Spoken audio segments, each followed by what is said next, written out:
everyone. Good morning, good afternoon, and good evening, wherever you're joining from. Welcome to our Tech Talk. I'm Devika Garg. I lead marketing at TileDB. Our series today is taking a special form because it's launch day for us. Today, we are announcing controlled availability of our landmark release, TileDB Carrara. Carrara stands for elegance and endurance. And these are the principles that embody our product, which is designed to be future ready for all your data. And I see many customers in our audience, many prospects and partners. Welcome, everyone. Today, we'll be hearing from our founder, CEO, Stavros Papadopoulos. He will set our company vision and introduce Omnimodal intelligence. And then we next have Paulo Narvaez, our VP of Product, who will take us through features of TileDB Carrara. And last but not the least, Jeremy Leipzig, Senior Product Manager for Genomics, who will walk us through a demo of Carrara in the challenging space of healthcare and life sciences. I do have a couple of housekeeping notes. Please add questions in the Q&A panel anytime during our presentation, and we'll tackle all of them at the end. All right, and let's begin.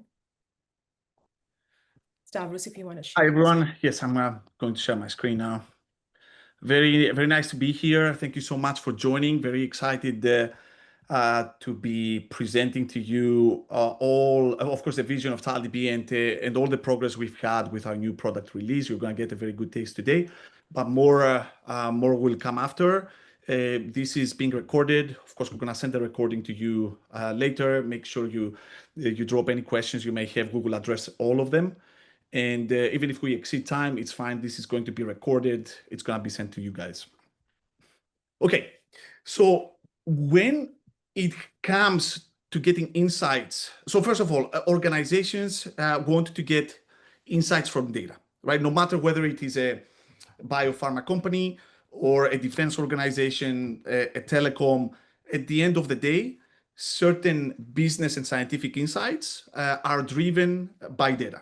And since they're driven by data, you can imagine that usually a very strong data infrastructure is needed. I'm going to lay out a couple of bullet points here, but then I'm going to unpack this in order to see how challenging this is and what exactly it entails in order to be able to get insights, and more so with AI, from all the data in the organization, and what changed over the years, and what is new in the era of AI versus 50 years ago when we were focusing on relational databases. So obviously, organizations are seeking to discover all the data they are generating instead of having them in silos. They need secure and auditable access. Privacy, especially in sensitive domains, is paramount, but all organizations are striving for security and privacy these days. Fast and scalable processing, because certain data, as I'm going to explain, is very large. So in order for teams to be productive and get to insights fast, performance and scalability are extremely important. And we need, of course, cost effectiveness, because for certain use cases, and I'm going to mention a couple of them, if the cost is high, they become prohibitive, and this is exactly where the insights get blocked. And last but not least, this is one of the new points in everybody's data architecture now: automation via agentic AI, because this makes things faster and reaches more data than before. So, but this is the holy grail, right? This is the data infrastructure that all organizations are striving to offer. So let me unpack this in simple words and get to a stage where we can explain what the vision with TileDB is and what is different with all our solutions. So we can agree that organizations have data and they need to get to insights. Let's start very simply. Let's start unpacking a little bit what it means to have data. And oh, by the way, this is a new thing in the mix. It's not just data and insights anymore. You're also putting some AI magic into the equation, because again, this is going to accelerate the insights, and I don't need to pitch to organizations how AI can accelerate those insights, but I do need to elaborate on how difficult it is to achieve it and what you need to do with it. So unpacking a little bit, let's see what exists within the data box. So within the data box, first you have your very familiar tabular data, and this is typically called structured data. You're all familiar with this, especially working the domains that TileDB is of relevance, everybody has worked with tabular data. In the worst case, you have used Excel, right? Where you lay out some numbers, you need to do some computations.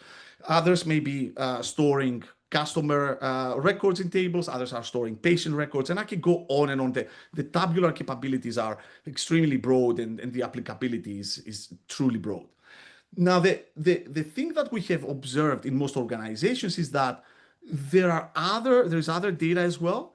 And let me call this data just for now, and I'm going to unpack it in the later slides, as no tables. A lot of folks are calling this data as unstructured. I would like at this point to disagree with this term, because actually this data, and I will give you some examples, are extremely structured. The problem is that they cannot be structured, or they should not be structured as tables, because of performance issues, but they do have inherent structure. It's just that it's not exposed in the tabular form. So let's call this data as no tables for now. But this requires a little bit more unpacking, right? And the reason I bring this up to you right now, and what changes with AI, is the fact that before, and I had this conversation with one of our customers a couple of days ago, before, in a large organization, a big pharma, for example, you had a lot of different silos, one on precision medicine, computational biology, R&D, multiple different functions, then manufacturing, and everybody was thinking about how to optimize the schema of a table, what kind of data to put in there. So everybody goes in their own bubble. Now, with AI and with the opportunity to, and they're hearing about multimodal LLMs and all of that stuff, they're thinking that, okay, in order to extract information from my organization, I only need to use some AI, some large language model and some agents, and the agents are going to go to the various silos to get the information. I don't need to call a director in a different team to give me access to a software that I don't know how to use, right? That was very intimidating. So this is another reason why the silos existed, because it was very difficult to gain access, first of all, securely, and second, operate whatever infrastructure each silo had. But with the advent of AI, a completely different dream has been painted. And in this dream, you can just write a question in English, and magically, this is the AI magic I'm talking about here, magically AI will reach every single corner of the organization, since that's the dream, and I can get the data that I need, and then AI is going to compile it into insights. So this is really what changed, and now organizations are thinking beyond their data warehouse, right? Their data lakehouse and their tabular data. So not tabular data becomes very, very important, and hopefully I can convince you later that there is a tremendous value in this data in a lot of organizations. But let me unpack those non-tabular data. So what do we mean by this? Because the definition can be very, very broad. Well, on one hand, and for the purpose of this presentation, you may have what we call the OK formats. So these may be data stored in fairly simple files or small files like PDFs, Word documents, Excel, PowerPoint, right? And several others more domain specific.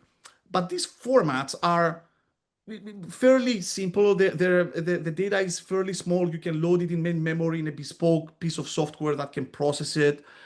And we see challenges with managing this data, as I will explain, but performance-wise or structure-wise, they're fine. Let's call them OK formats just for now. There is another piece of the story for the non-tabular data, for which I'm going to refer to as complex data. This is fairly domain specific. It comes from multiple different domains, such as genomics in life sciences, or it could be LiDAR, right, in defense, if you have sonar data, in manufacturing, and there is a lot of data like this, right? The formats are complex, and they break down at scale. And usually this complex data is also large. Genomics, for example, massive, like astronomical data. So this is unpacking a little bit the story of data and what TileDB is focusing on. And I'm going to throw a last piece into the mix to complete the story of data. AI should also be treated as data, like the models, for example, the versions of the models that you're using. The agents themselves, the agents are the pieces of code that may need to be distributed, securely run, shared with others. The embeddings, if you're doing something like vector search and this is paramount in your computations, but this unpacking of data that can link to insights at least sets a very strong foundation about what you're up against if you're building data and AI infrastructures for the future.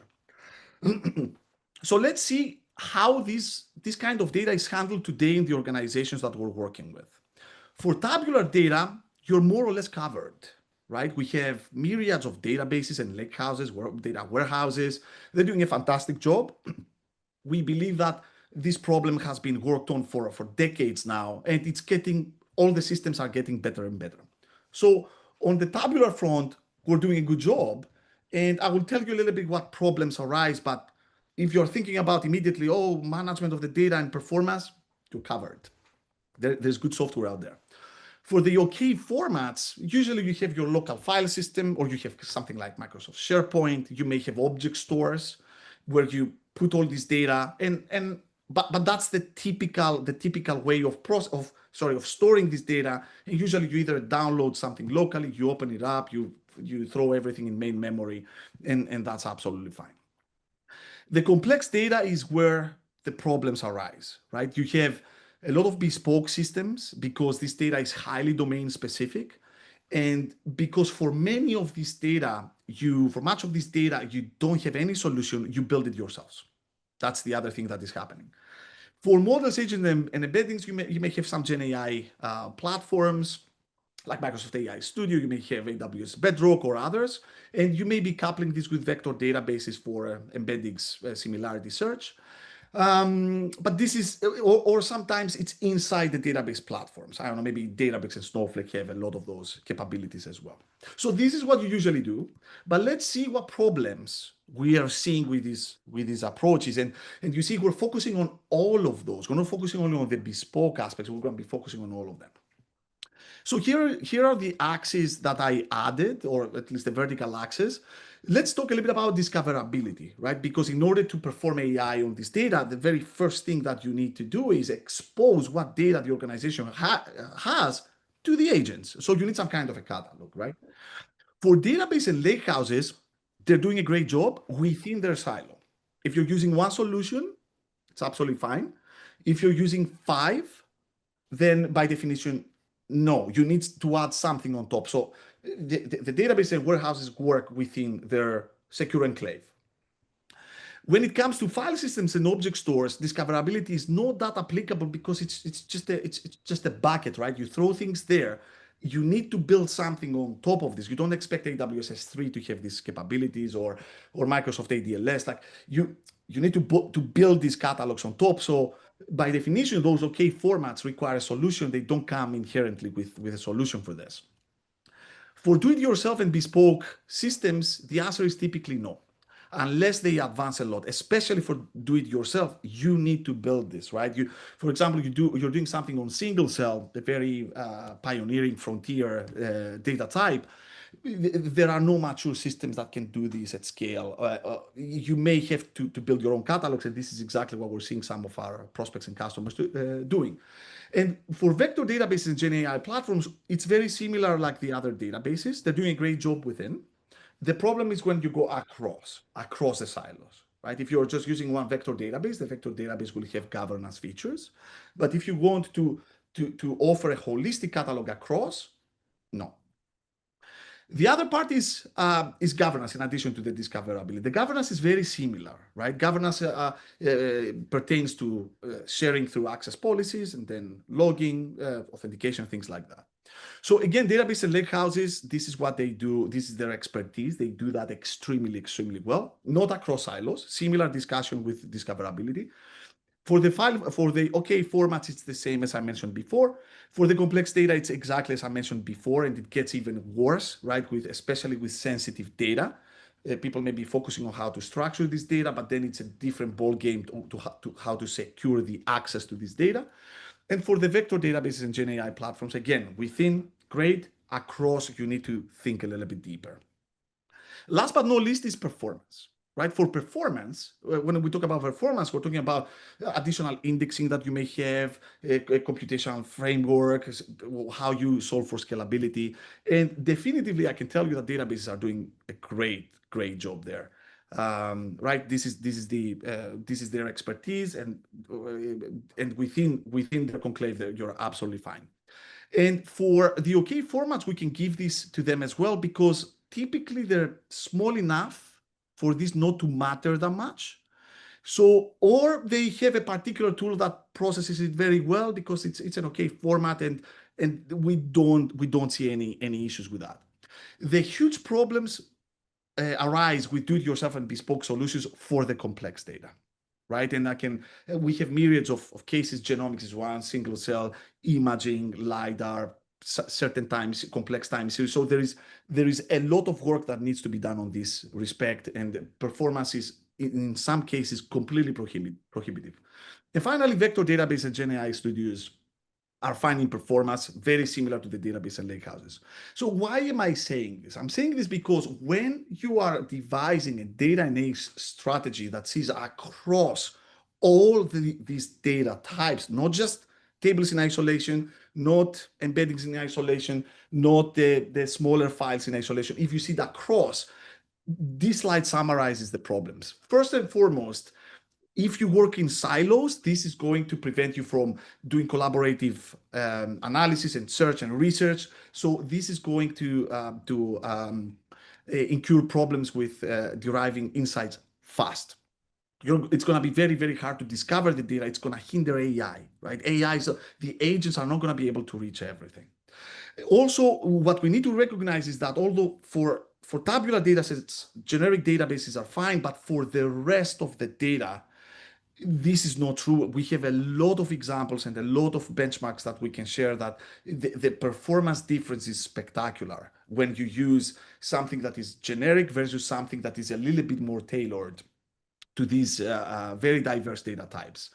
And when it comes to bespoke solutions, what we have seen is that either they are too verticalized, and this is a problem, they're too niche, or they still fail in terms of performance because they are not built like databases. They're built like user experience front ends to help the users interact with this data. But when it comes to scale, this is where they fall flat. And last but not least, when you try to build your own, we've seen this time and again, it's extremely time consuming, extremely costly to achieve. Okay, so what do we do with TileDB? We're introducing Omnimodal data intelligence. We treat everything as a modality. I'm going to keep on saying this multiple times. A modality is a reachable and shareable data or code type that has structure, right? That is a data model. It's backed by something, by a data structure, and it has meaning. And what we offer with TileDB is governance across all these data types, as I'm going to explain very soon, and performance and scale. So governance, which is omnimodal, and then performance as a first priority, especially with data that needs it. And when we talk about modalities, just to give you a sample of what we can do, we can link to external databases, can link to Microsoft Fabric or Databricks or Snowflake, and treat those as modalities. They're perfectly fine. Or you can have files and chats. These are modalities as well. It's a data type that AI needs to reach in order to help to contribute to insights. You can have the complex data that I mentioned. Code is treated in our case as modalities. It's an asset, even the code. You can have apps. You can have computational aspects like user-defined functions and task graphs and compute in general, like notebooks and dashboards and all of these. And last but not least, agents themselves. Agents is data. They're shareable. They need to be accessed securely. The code should be shareable. So what is the differentiation with TileDB that brings to the table along all those aspects? First of all, is the unified data governance, and I'm going to let Paolo and Jeremy speak about this, but please remember catalogs and access policies across modalities. We understand the modality, they're not blobs, they're actual modalities. And then this is another thing, and this is how the TileDB company started since inception at Intel and MIT, that especially for complex data where performance is paramount, we don't use tables. We use a much more adaptive data structure. This is the multidimensional array. This tailors, it shapeshifts, it tailors to any complex modality, including tables, by the way. And that's how we reach performance with this. So going back to the four kind of types of data that an organization is faced with when they're building a data and AI infrastructure, what do we do with TileDB? Well, for tables, you can store the tables as TileDB arrays if you want to, or more typically in organizations we're working with, you can integrate your external databases. This is absolutely fine, but they're exposed to TileDB. For the OK formats, we catalog them as modalities. A PDF file is not a blob. It's a PDF file. An image, a TIFF, a small TIFF, for example, is not a blob. It's a TIFF image. It comes with widgets. It comes with descriptions, with metadata that is searchable and meaningful. So these are modalities. The catalog is the secret sauce when it comes to that. For complex data, we are going above and beyond, and we're building vertical solutions with arrays. And last but not least, if you have embeddings, those are arrays by definition. They're one-dimensional arrays, the vectors. Or you can always expand and integrate with an external database as well. And across all of those, because we are focusing on all these data types, is our Omnimodal catalog and the unified governance. So this paints the picture on how TileDB can solve this problem for holistic governance and the catalogs and the analysis of this data in the era of AI. So how is TileDB different from what we have seen? Well, versus databases and lakehouses don't consider it as a competitor. We tend to integrate more than competing with tables, although we have a tabular format. It's fine. We have a tabular offering through arrays, but it's certainly fine to keep your tables in another lakehouse. Versus multimodality, because you might have heard the term multimodal. TileDB is by definition multimodal, but unfortunately in the market, multimodality is linked to text, audio, video, and image. And in our case, multimodality is all modalities, hence omnimodality. We want to double down on this concept that everything is a modality and everything can be managed by TileDB, even if it is external. Versus catalogs, we give more emphasis on computations and interoperability and also structure and performance. We don't just give pointers to other systems. We send the compute wherever it has to be sent, but we do a lot of work to structure the data properly and analyze it. And for data meshes, it's the same. TileDB is it has a little bit more defined definition across this mesh or fabric that your mind may be relating to. And that's why we keep the DB in our name religiously all these years. We consider this as an expansion of the database concept rather than just a layer on top, and huge emphasis on structure and performance.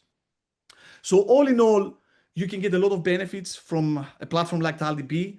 Cost reduction, accelerated innovation because time to insight is faster. Risk mitigation, of course, because governance is across, right? Especially for agents. This is the biggest problem with agents. It's the privacy, the governance aspect, and the true AI advantage, because this is how you can get effectively your agents to reach every corner of your organization. So really quick, because I wanna hand it over to Paolo.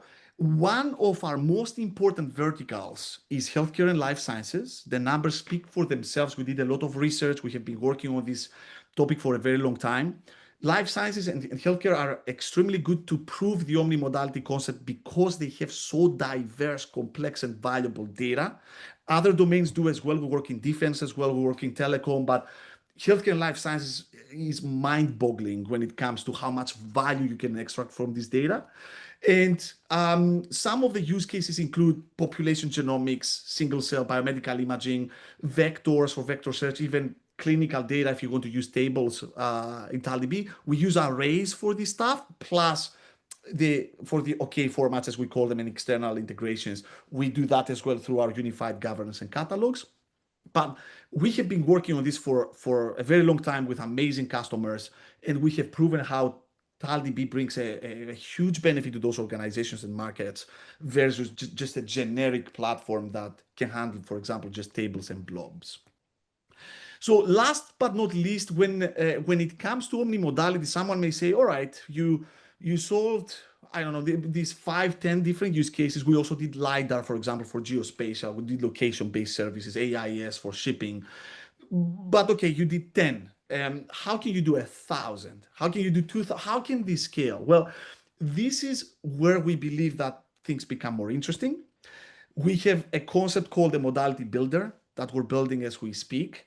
And this allows you to effectively define yourselves, the modality, while taking advantage of the unified catalog governance, the trusted environment, all the hard work that we've done, and just focus on that modality, focus on the agent that goes with that modality, so that you can build pretty much anything you want. So any user can build it, a customer or a partner. A subject matter expert who is best capable of defining this modality has a say. And it's very easy then to build AI agents just by focusing on the AI agents, not on the infrastructure. Just build the modality in the agent, you connect it to the other agents, and then this becomes immediately reachable through TileDB, through Carrara. And we are proving this with partners. We're working very closely with others. We're a small company right now, but we're proving the technology. We're proving the value that we're bringing in the market. And we usually work with either with cloud vendors or with technology partners or with global systems integrators. If you're working with any of those that I'm showing you here, please contact us and we can have a call in order to discuss how to work together. Okay, concluding, we understand that in an organization, this is a lot of work. We believe that our approach is kind of safer. It does fall under digital transformation. Don't get me wrong. You can use us for one use case, but if you want to leverage all the benefits, goes across. But realizing how much of an effort this may take, we have a plan. The plan is that we don't migrate you from anything, right? You can use external databases as they are. We just link them together. We make them more meaningful. Then you get immediate value for the difficult stuff that doesn't fit in in tables and other warehouses. Genomics is one of them, single cell imaging, and many others I can think of. So for that, we can work with you to migrate and ingest into TileDB. We have big partners involved who have done this before, who are doing it as we speak. They are digitally transforming big organizations. There's no lock-in. Our format is open source. Then, as I mentioned, we're linking to others, so you can continue using those systems if you want to outside of TileDB. But last but not least, it's more inexpensive to build AI because you can focus on AI. Don't need to focus on the data infrastructure. All right, that's it from me. I hope I gave you a good taste. We have a lot of good things to come. Paolo is gonna give you a product overview, and then Jeremy is gonna delve into a little bit more hands-on stuff. All right, my name is Paolo Narvaez. I'm the VP of Product at TileDB, and I'm super excited to give you a very brief overview of Carrara. There's a ton of new features that are packed in here, so I really can't do justice to the product in a couple of minutes, but I'll try to give you a highlight of what's important and particularly what's new. When we went about to design the functionality in Carrara, the first thing we looked at is what are the different areas that we need to focus on. We came up with a framework we called OSCA, Organize, Structure, Collaborate, and Analyze. And basically, we are going to describe it very quickly what are the different features for each one of these pillars. We realized that Organize is kind of the first thing that we cared about here because it's impossible to do anything useful with data unless you organize it and unless it's actually in a place where you can do something with it. So there's quite a bit of work in terms of putting the data in a catalog, creating a proper hierarchy, attaching metadata, and treating all of the data in a way that you can actually find it and use it. Structure is, as Stavros just mentioned, one of the differentiating features of TileDB. We're not just collecting files, or we're not just putting data into tables. We have a way to structure the data from very simple to very complex, very small to very large. And all the different modalities are not just blobs, they're structured, and we can leverage that structure for performance and for scalability. Our third pillar is collaborate. We recognize that in a modern environment, the data platform is not a single user tool. It's something that's going to be running across an organization, across many departments, across multiple organizations. And we took that into account in how we're designing team spaces, workspaces, folders, views, sharing, and so on. And finally, analyze is, I guess, the culmination of the first three, but it's what the end goal is here is to be able to take our data and use it for insights. We have a number of new features in Carrara on how we can analyze the data better, new notebooks, workflows, dashboards, and so on. So the features themselves, just again, I'm gonna highlight just 5. There's a whole list of them, and I'm love to get more feedback from the audience or questions or afterwards. But these are the 5 that I'd like to highlight. We have a brand new catalog in Carrara. It's a multimodal catalog. We are basically able to accept different types of assets, different types of modalities, whether they are code assets, data assets, tables, files, pretty much anything that is useful to our organization, and catalog it, be able to put search around it, and so on. We have a feature called Teamspace, which is designed to make it easy to collaborate and easy to create groups, either through an Active Directory or ad hoc, to be able to define who has access to what data and to do proper governance. We have a brand new file system in Carrara, so that we can store data within our own file system, and there are a number of advantages to that, as well as storing it into arrays.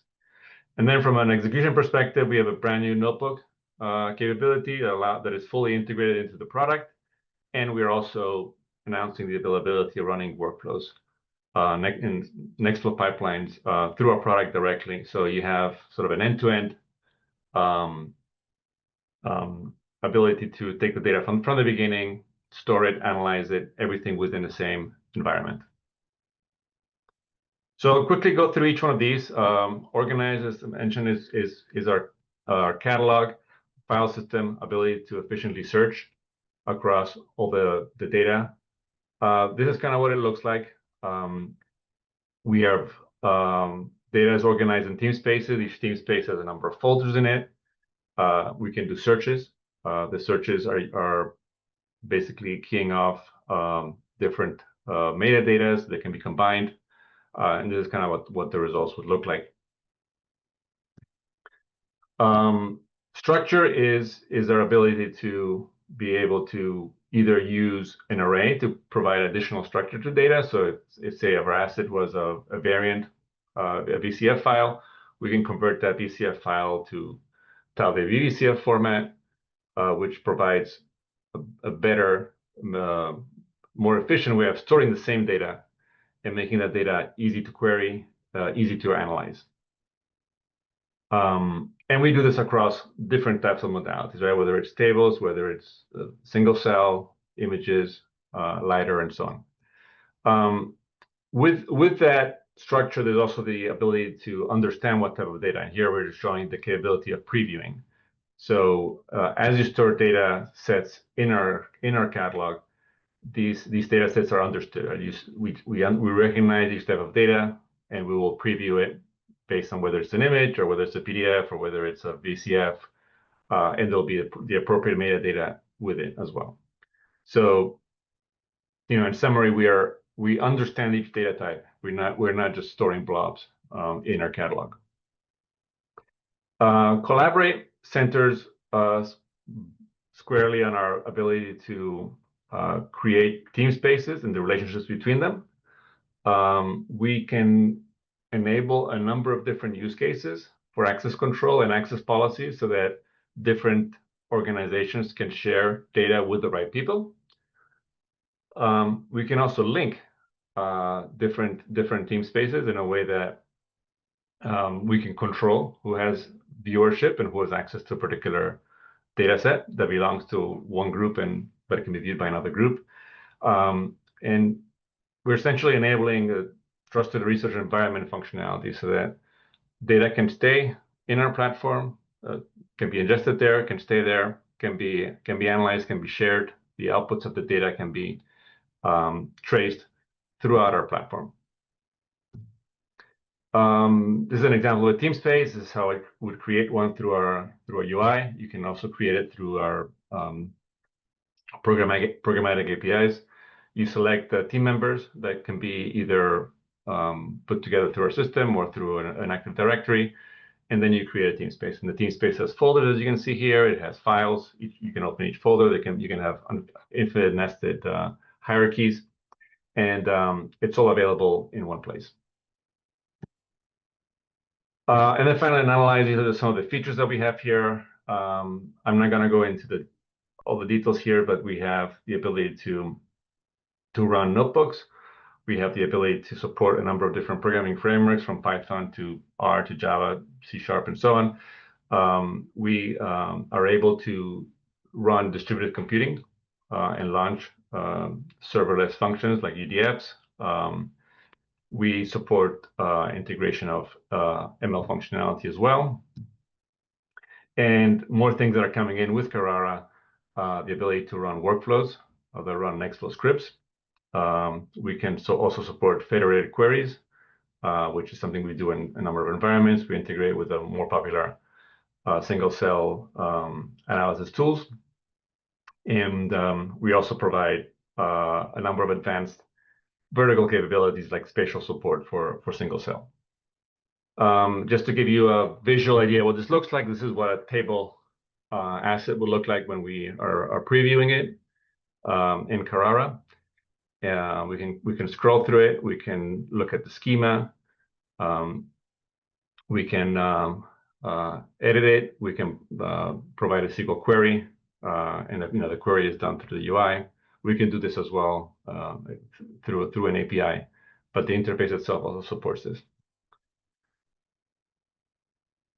We also support notebooks. This is an example of what a notebook looks like. The notebook appears once you double click on the asset, and then you can view the notebook, and you can also launch it and run all within the same interface, fully integrated into a dashboard.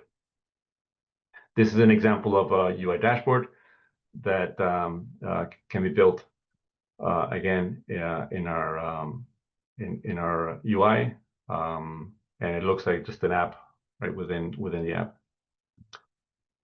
And finally, this is the example of a workflow. It's quite a few complicated steps. Jeremy will actually give you a much more in-depth overview of what this looks like, but you can basically select import a template for a workflow. We can fill the different parameters for it, and then as we save it, we can decide which one we runs, and we can view the outputs as well. Everything that you see here is an asset. So the workflow itself is an asset. The outputs is an asset. So code and data are both assets. So all of those are in a team space. All of those can be put into different folders and shared with any of your team members. And then finally, I just wanted to close with an architecture picture of what TileDB Carrara looks like. At the very bottom, we have cloud storage. So we are cloud native platform. We can run on any of the major cloud storage providers. Within our product, we have a core library, which is using enabling arrays. From those arrays, we then have libraries that provide the formats for vertical specific capabilities, whether it's VCF, SOMA, bioimaging. And then new in Carrara, we have also a file system that provides storage for any other type of asset that is not an array. Then we have computation running on top of that. As I mentioned before, you can run notebooks, dashboard workflows, distributed computing, all on top of that. Everything is captured in a catalog with all the different kinds of modalities and advanced search. And at the very top, we have a layer of governance for authentication, logging, making sure that the data is being accessed correctly, and you can audit things afterwards. With that being said, love to get any questions later in the session. I'll pass it over to Jeremy to go over the day of life. I'm Jeremy Leipzig. I'm a product manager for population genomics. And what I'd like to show here today is how these Carrara advances, the ones that Stavros and Paolo have discussed, catalog, team spaces, file system, workflows, tables, and even our revamped notebooks work together to improve the daily life of an analyst doing single cell analysis. So diverse data. So anyone who's working in the life sciences is drowning in diverse data. And this includes genomic data, including raw sequence, annotations, intermediates like alignments, references. And it goes all the way to array-based verticals in TileDB. So TileDB VCF and TileDB Soma, bioimaging, but all the way to reports and notebooks. These are all first-class assets in TileDB, and they're all essentially modalities. So the ability to add metadata and API access, descriptions, really fueling the advanced search, AI-generated search capabilities we're adding to the system. For team spaces. So team spaces provide project-level collaborative environments where we manage the permissions and security for those who have access to the data. And here I say the data is mapped logically. What I mean by that is we don't copy your files, we don't move your files, but what we do is manage all the wiring for the cloud security. So all the identity and access management, it's all done on your behalf. Now, workflows. Secondary analysis, the long-running kind of file-based transformations, very typical in bioinformatics, have been revolutionized by pipeline frameworks and workflow languages. So TileDB now supports workflows written in the most popular of these DSLs, Nextflow. So customers have been asking for workflow support from us for a while, and what we're ready to introduce is, I think, is going to be appealing for both power users like software developers and end users alike. So we have command line, Python, and dashboard interfaces to running workflows, but the backend behind all this is running on the same infrastructure we use for task graphs and UDFs. And that really gives us a centralized way of managing these workflows and also debugging them. So the fact they live in the same place also makes it easier to hand off between secondary and tertiary analysis. And in the end, that is more reproducible. So all this kind of feeds into the concept of the analytics stack. So that includes our revamped notebooks, but it's really built around this backbone of a multimodal array database. So I think why TileDB is kind of a daily driver for analysis, it's also a trusted research environment where you can securely share data with disparate parties. So I'm going to show you a typical analysis. It may begin simply with finding reference files like genome references. And I'm going to register these sequence and genome model files. They happen to be located in a remote S3 bucket. Now I'm using S3 here, but certainly possible to use other object stores or other cloud providers entirely. Files and folders, they act exactly as you'd expect in a similar manner to your desktop, but you also get that searchable metadata and API access. So what I'm doing here is I'm adding descriptions and metadata tags to my, I got a FASTA and a GTF. So these are essentially sequence and gene models. So we're going to add some custom tags, and obviously this helps a great deal with indexing and search. Now, we don't move or copy files on disk. These are just logical mappings, and that's what really enables files to live in multiple team spaces without bloating your disk and multiple copies around, okay? So these team spaces, they act almost like kind of like conference rooms. You can invite people into your from your workspace into them and then set appropriate permissions. So I'm going to add a colleague here, and I'm going to add Kyle with essentially read-only viewer permissions. So there's also the options of being an editor, something who can write things, or an owner, someone who can essentially administer the site itself. So let's move on to the workflows. So the workflows, we provided actually two Nextflow modules for TileDB VCF and TileDB Soma. And these allow you to go all the way from sequence to a queryable database. So you can run Nextflow workflow from the command line with just a simple small plugin file, or you can use this dashboard interface I'm going to show you. We've set up to preview the functionality for NF Core compliant workflows. So as you know, NF Core is kind of this huge community-driven collection of curated Nextflow workflows. And any workflow that comes that follows the NF Core spec can be rendered here as an interactive form. So I'm going to play this, see this. So we're going to register a workflow. They'll essentially import it, and you can register these from NF Core directly, GitHub, or even a local disk drive. So I'm actually registering our internal Soma fork that goes from sequence to a TileDB Soma. It's a fork of the popular scRNA-seq workflow in NF Core. And now I am going to run it. So what you see here is that we render all the readmes, the usage parameters, the instructions for using the workflow itself. And of course, because it's written to the NF Core spec, we can render a form for all the parameters. You'll see them. Okay. Now I'm going to go fill in the details here, including remember those reference assets that are TileDB URIs. We're going to choose the aligner, the protocol. In a second here, you'll see the sample sheet itself.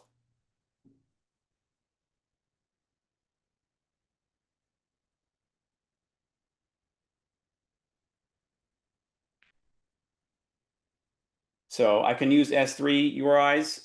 I can use TileDB URIs preferentially, since those are actually registered in a system and they're known assets. And in many cases, I can upload assets here.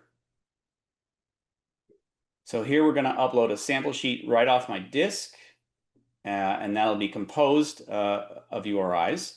And I can actually, there's a little editor we have that allow you to custom manipulate the inputs for this workflow.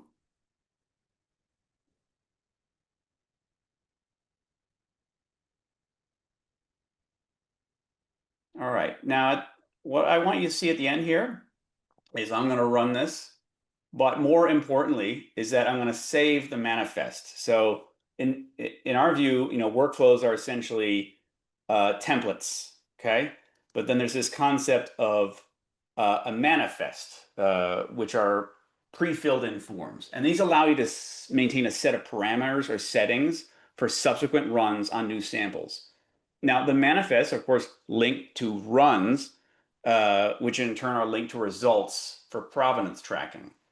So when we kick off a run, you're going to see that, in fact, the infrastructure for running these is the same we run for UDFs, for task graphs, for our tertiary analysis. So in addition to the raw Nextflow output you see here, it's very useful for debugging. You can actually browse to individual tasks as they run on the nodes in our Kubernetes cluster, and that is very helpful for debugging individual task problems. So what we want to provide is not just an environment for you running workflows, but actually developing them and debugging them. So here we see the beginnings of a task graph I just kicked off. This will gradually fill up as more tasks are accumulating, but you get the picture here. Okay, so let's go to actually seeing the results of this in our notebook. So when a run is completed, we can preview any HTML or Markdown output right in the browser. So these are rendered securely, even if they contain JavaScript elements. Here you're seeing Nextflow technical output. This is helpful for reviewing computational efficiency in terms of CPU and memory. Now we're going to see some sequence analysis output in terms of multi-QC report. Once again, very helpful for evaluating the pipeline itself, alignment stats, raw sequencing quality. So all securely served, and also these are assets that can be shared. Okay, now on to the notebook itself, the tertiary analysis. So we're going to actually query a Soma directly. You can query Somas or TileDB VCF outputs in a notebook like this. And this particular notebook is just a high-level descriptive stats about this Soma. Pause for a second here, but you can imagine that as most of our clients, they gradually accumulate many sequences, accumulating into a large atlas or a biobank sequencing project, where the sample size is growing, daily or weekly. And TileDB is ideally suited for this N+1 strategy. And that can include notebooks or dashboards that run as the automated last step in data generation. So at the bottom of the screen here, you see our terminal interface. So this is actually much more tightly bound to assets in the catalog as before. And I can see files that live in my team space. Okay. And now that I've actually downloaded a reference right from the command line, and it appears as an asset in my team space. So that's very cool. Now, if we actually look at the notebook, it's exploratory notebook, but it's not that relevant for Carrara in particular. But one thing I wanted to show you is the revamped table support. So TileDB, obviously known for handling things that aren't tables, but it handles tables better than ever. So the table API support now uses Apache Data Fusion, which enables this kind of arrow in-memory representation of tables. It also includes a Rust API for high performance.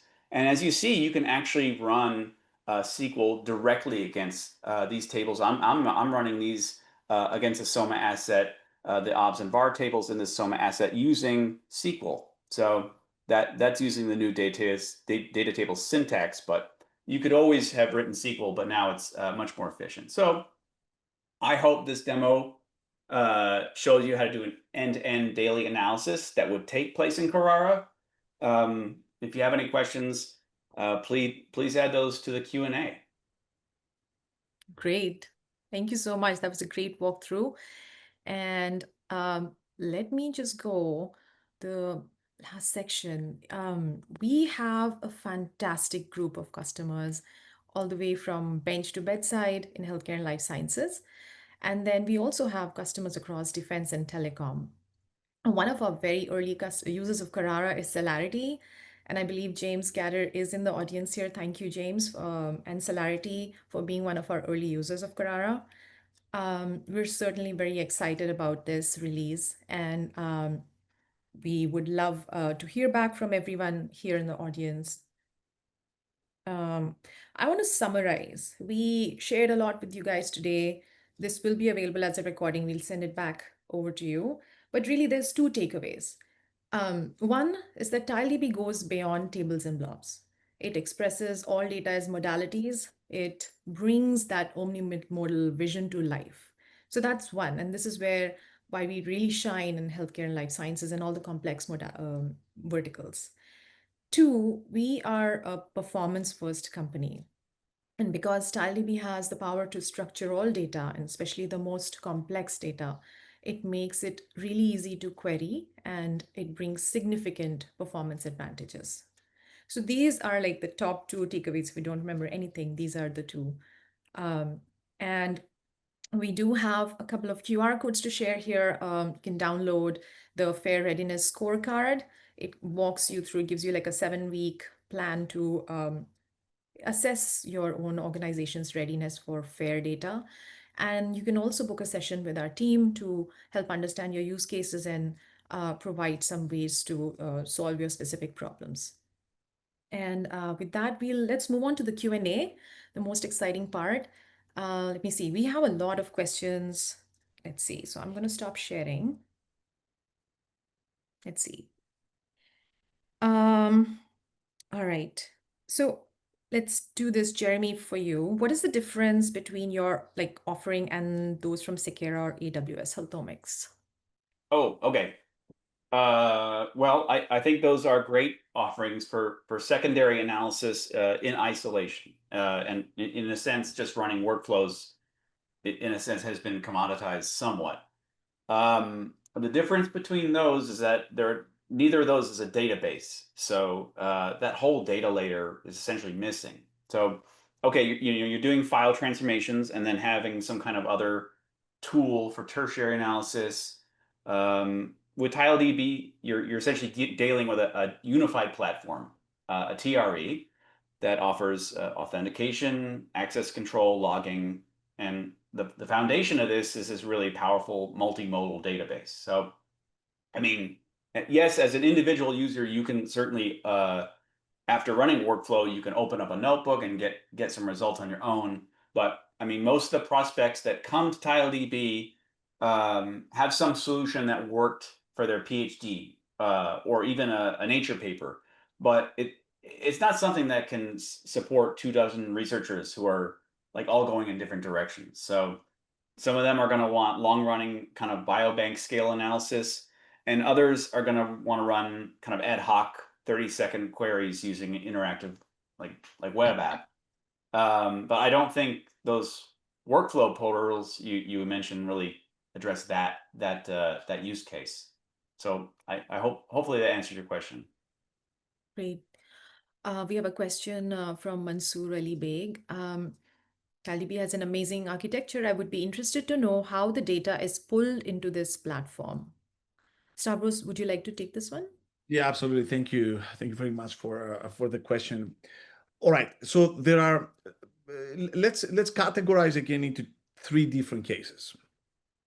In the first case, let's suppose that you have external databases, right? You have clinical data or something non-healthcare and life sciences into Microsoft Fabric or Databricks or Snowflake or somewhere else. We are working very hard with those partners to create very tight integrations so that their catalogs, like Unity Catalog, for example, from Databricks, is exposed into Carrara and vice versa, right? TileDB assets are going to be inside Databricks and vice versa. Databricks assets or Fabric assets and so on and so forth are going to be exposed into TileDB.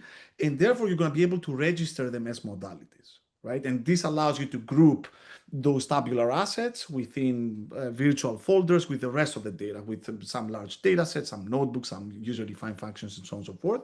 The compute still goes to those external databases, but now search, right? And our advanced search capabilities encompass all the metadata and exposes all of these assets into our catalog. So you have a unified environment where you can use these external databases from. This is one. The second one is the other files, which still, again, the OK formats, as I mentioned, who we treat as modalities, right? These can still stay in whatever maybe cloud object store you might be using. In the future, I'm hoping we're going to have integrations with something like SharePoint, but integrations with cloud object stores work today. Like we support all of them. You can put the files there, but then you can register them. And in fact, you can register them multiple times in many different team spaces that Paolo and Jeremy mentioned without copies. So this data is not being ingested, even if it is 150 gigabyte files like Jeremy's FastQ files, for example, they can stay as they are, but now they're registered as modalities, and therefore, and there is a lot that goes into this, the tools that can access them, the governance happens at TileDB, doesn't happen at AWS. It happens through TileDB at AWS or Microsoft ADLS and others. So these are the formats that you should not change, right? They don't belong in a tabular database, but still you shouldn't change, and therefore I call them OK formats. Last but not least, the complex data, the multimodal complex data like genomics, LiDAR, and stuff like that. For these data, we have particular ingestors. We'll try to make them as simple as possible, like click, or through everything is done programmatically. And then there is a whole distributed computation algorithm that ingests the data from the original formats into the TileDB formats, and we have full-fledged supported libraries to query them through APIs, through dashboards, and other things. So these are the three types of data essentially that you're bringing in: something externally, some formats that you don't touch, and some formats that you really need to convert in order to enjoy the performance and scale of TileDB. Great. Next is, I think, Jeremy, for you, can TileDB handle population genomics data such as Our Future Health or UK Biobank? Oh, yeah. I mean, that's essentially the first use case for TileDB was developed to handle this type of large biobank scale data. Now, the data has grown since 2016. But yes, I mean, really people come to us for that type of data. And we're one of the few databases that can do those type of kind of long running detailed analyses that would take, that are cohort wide, but also kind of provide those ad hoc queries where you're just looking at a single variant or single gene or a smaller subset of subjects, but you want those answers very quickly. So yeah, I think TileDB is really ideally suited for biobank scale analysis. Great. We also have a question around partnership. So Microsoft and TileDB commitments with its current and future roadmap. Yeah, Stavros, I can do that, Devika. Thank you. Yeah, Microsoft is one of our most valuable partners for sure. There are a lot of things in flight, most that I cannot share, but hopefully you're gonna see us announcing them very, very soon. The fit that we see specifically with Microsoft is the fact that TileDB complements a lot of their offerings. We're discussing with the Fabric team effectively how to tightly integrate. We see a very clear path on how to bring their data into TileDB, how to expose TileDB assets into Fabric as well. The differentiation, remember, is on the multimodality front, right? And especially for complex data, even more so, because this data cannot be left in the original formats. They cannot be converted into tables. And we do believe that we can augment the healthcare and life sciences offering because we have a lot of different organizations that we're working with Microsoft on directly, but also expanded, right? We're working very deeply in defense, telecom, as Devika mentioned. So there are a lot of other opportunities, and it's a matter of compatibility of the product offerings and the fact that TileDB can act as a complementary offering to Microsoft's products. great. If two organizations are both using TileDB Carrara, but each is on a different cloud provider, is it possible for them to share data assets with each other without having to move or duplicate this data? Yeah, so TileDB is built. I mean, we're working very closely with the partners to have first-class integrations and a lot of better together features, and which come from tighter integrations. But in principle, it is cloud agnostic. It works, for example, on AWS, Azure, and Google Cloud equally well. And the reason why the answer to this question is yes, an organization can use Carrara in order to combine effectively data. It's not about team space. It's about data across multiple different cloud providers. And for the following reason, first of all, we can deploy clusters on each of the providers. And then in each organization's cluster, you can register any kind of data that can live anywhere. It's because we're not hosting the data, right? We are governing the data. So when you have data on S3, for example, we do all the governance aspects. We get the AWS tokens, roles, whatever it is, in order to be able to access this data. And then we send the compute where the data is, for example, to our cluster in AWS. And the same can be true for Microsoft Azure. If the asset is an ADLS asset, right? It's on the Azure Data Lake or Azure Blob Storage. Then we point to it, and then when the access happens, it goes directly to the Microsoft cluster. So it's absolutely doable. We have tested this already.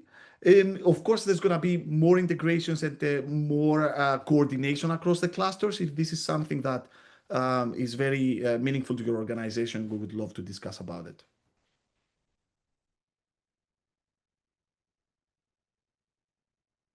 Oops, sorry, I was on mute.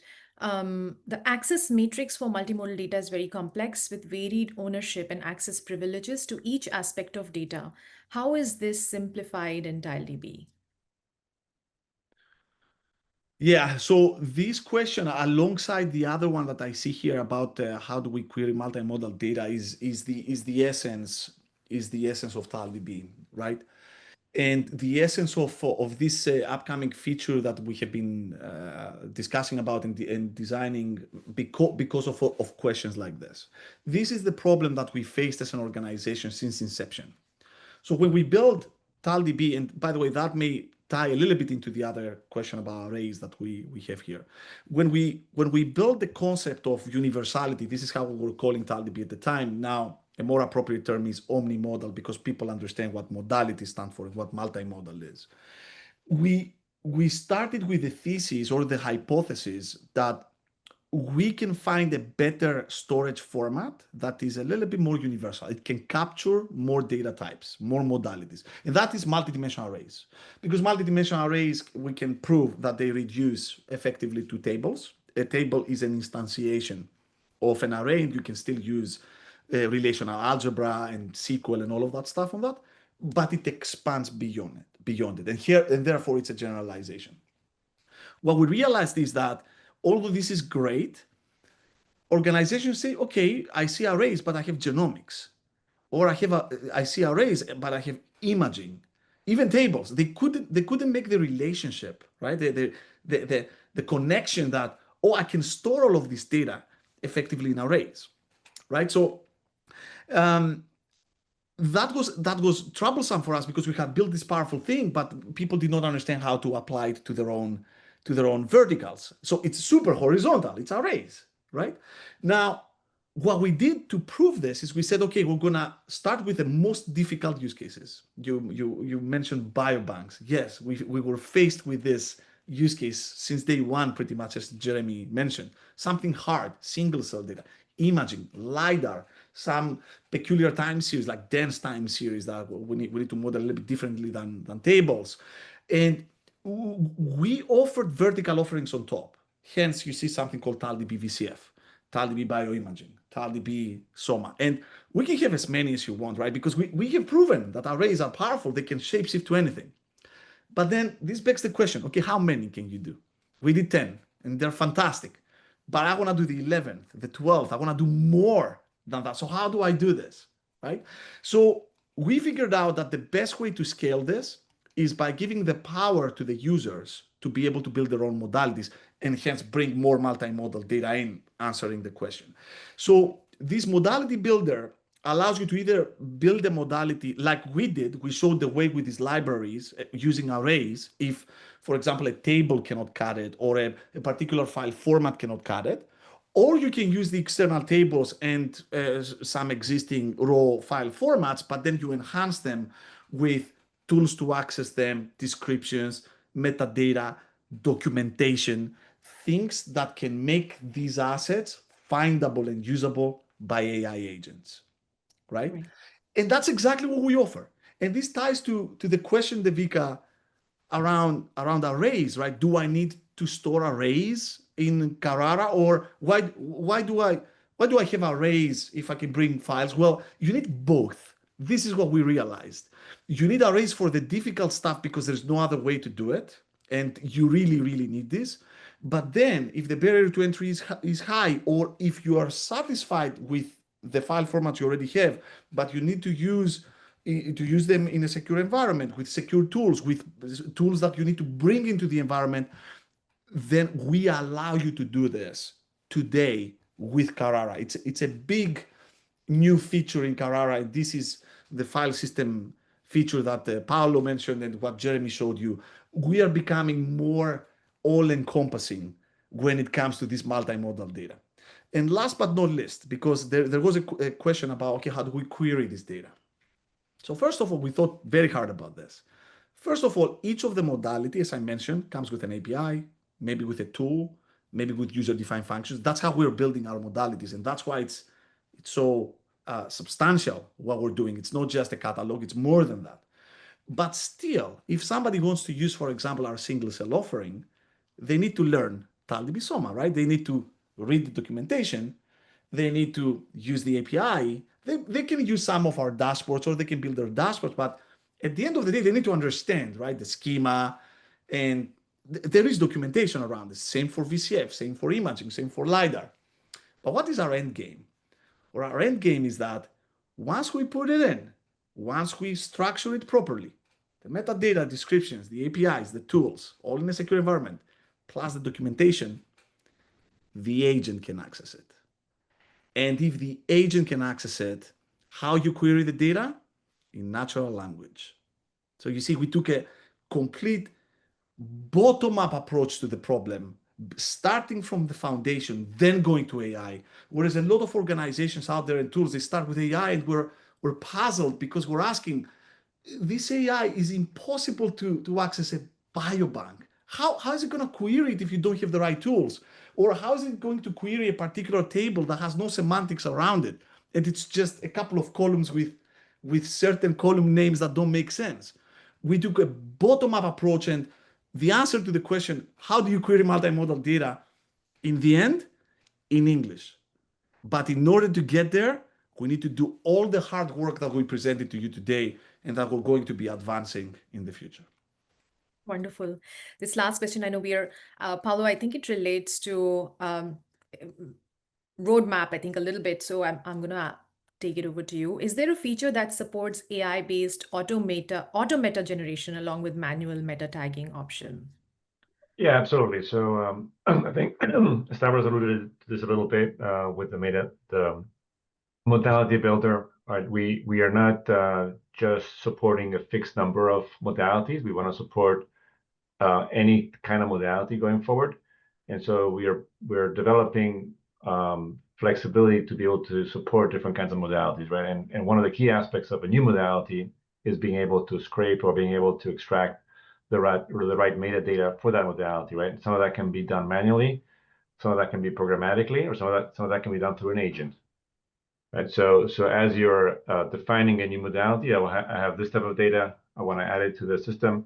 The system, you can define what kind of process you want for that. That could be either some code that you run, a UDF that you run, or it could be running an agent to be able to automatically extract the metadata. And then you can also manually change it, right? So if you want to add something afterwards, you can go through the UI, or you can go through an API and add the changes if the AI is doing something wrong or something, you can always correct it manually.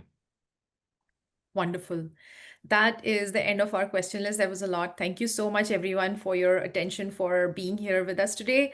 We are going to send you this recording, and we will see you again on another webinar. Thank you. Thank you all. Take Bye. care. Thank you.